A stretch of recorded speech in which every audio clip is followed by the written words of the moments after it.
thing to accomplish our goals in life, the first thing to solve the Rubik's Cube, we gotta believe.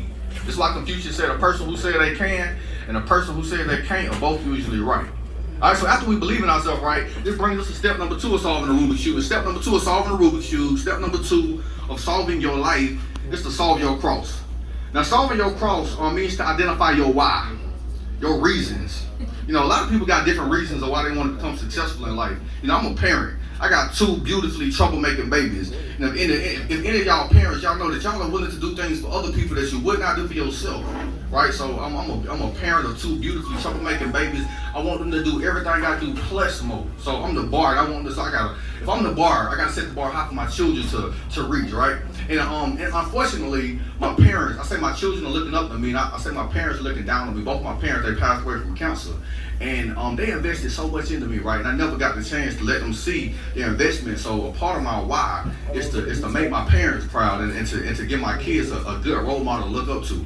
And if you see the cross resembles a plus sign.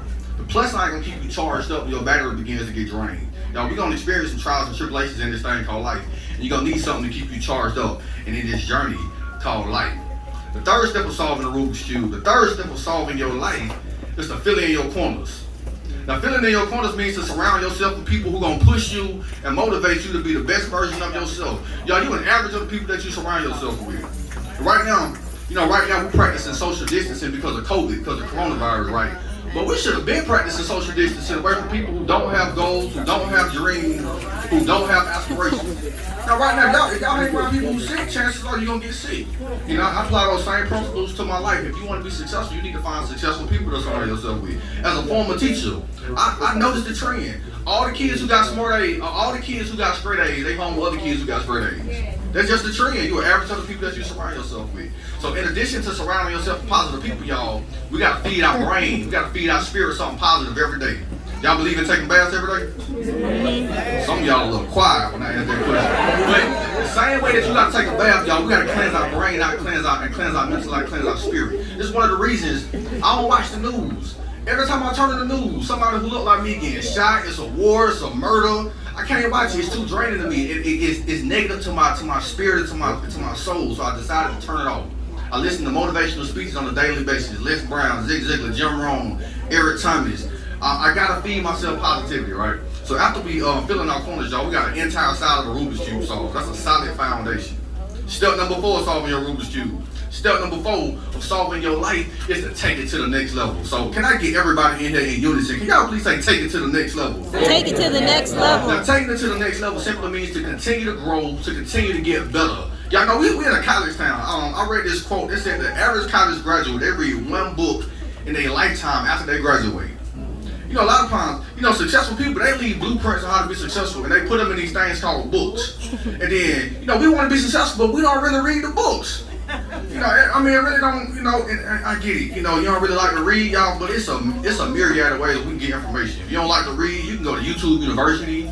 You can watch anything on YouTube. If you need a coach, get you a mentor. This is no excuse for not taking in new information and not taking in knowledge. There's always a way that we can become a better version of ourselves, y'all. We should never get to a point where we feel like we made it. The day that we stop getting better is the day that we die. Alright, so after we take it to the next level, I don't know if y'all can see this right, but we got 2/3 of the Rubik's Cube solved. We almost there. And the 5th and the final step of solving the Rubik's Cube, the 5th and the final step of solving your life is to see the bigger picture. Now, seeing the bigger picture simply means to keep your commitment to your commitments. A lot of times people set goals, and they have these dreams, and they have these aspirations, and they get sidetracked by frivolous activities. And this was me. I remember I came to FAMU in 2009. In 2011, I had dropped out of FAMU. I went to another university, Georgia State. I flunked out of Georgia State. As a matter of fact, I got the lowest GPA in Georgia State history. I got a 0.0. I was getting reparations, just collecting checks. But then, I started waiting tables, and I heard a man by the name of Les Brown. He said that just because you fail, it does not mean that you are a failure. You can always bounce back from your trials and your tribulations, right? So in 2013, right, I decided to keep my commitment to my commitments. I came back to FAMU. I was blessed and fortunate and highly favored. I got my bachelor's degree. A year later, I got my bachelor's degree. I was like, cool, it's time to take it to the next level. I was blessed and fortunate and highly favored. I followed these steps, and I got my master's degree.